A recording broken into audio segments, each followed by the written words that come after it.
Isabella Cole had everything: wealth, beauty, a husband who adored her, but not the one thing her heart desired most: a child.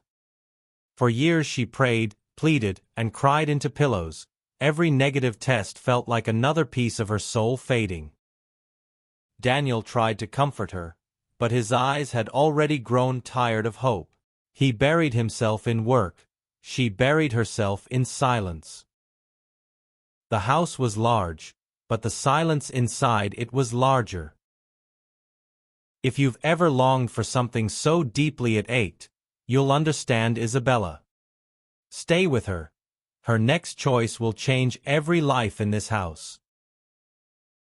That morning, the sound of a baby's cry filled the house for the first time. She walked to the door slowly, afraid that even her shadow might scare the moment away. The baby's tiny fingers moved, and Isabella felt something awaken, something beautiful and dangerous. Daniel noticed the change too. The sadness that once lived in her eyes was replaced by a fragile joy, the kind that comes when you borrow what was never yours. That night, the storm came. Maya had gone to buy medicine, and the baby cried endlessly. Isabella tried to comfort him, but something inside her broke. She looked at the child's face and saw the life she was denied. In the rain's echo, a decision formed, wild, desperate, and wrong. She whispered, "No one will ever know." When dawn came, the house was silent again. Only this time, the cradle that once stood empty was full.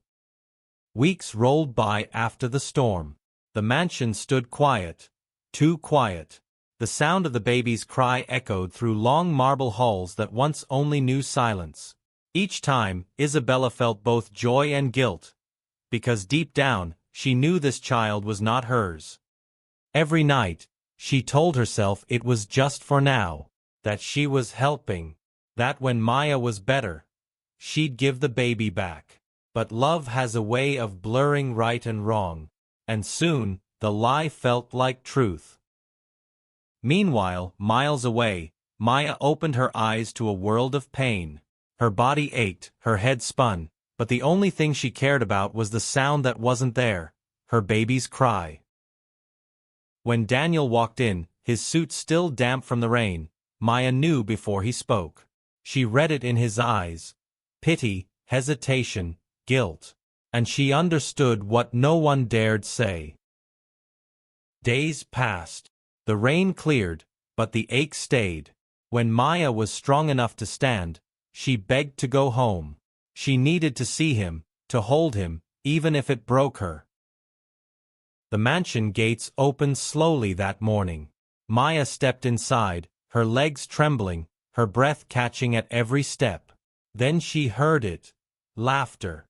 Soft. Innocent. Alive. It came from the nursery upstairs. She climbed the stairs slowly, each step heavier than the last. When she reached the nursery door, she stopped. Inside, Isabella was humming softly to the child, her child. Their eyes met. The air went still. Maya's lips trembled as she whispered, "You knew I was alive, and you kept him." Isabella's voice cracked. "I thought you wouldn't come back," she said softly. "When they called from the hospital, I couldn't bear the thought of losing him too." For a moment, neither woman spoke. Only the baby's quiet breath filled the silence. Then Isabella stood up, her arms shaking, and placed the child into Maya's hands. Maya held him close, her heart breaking and healing all at once. She looked up at Isabella through her tears. "Thank you," she whispered, "for keeping him safe. Sometimes love isn't fair. Sometimes it hurts the very hands that give it. But true love lets go." This is KindSoul Corner, where stories heal the heart and remind us that compassion is the purest form of courage. Subscribe and stay for the next story.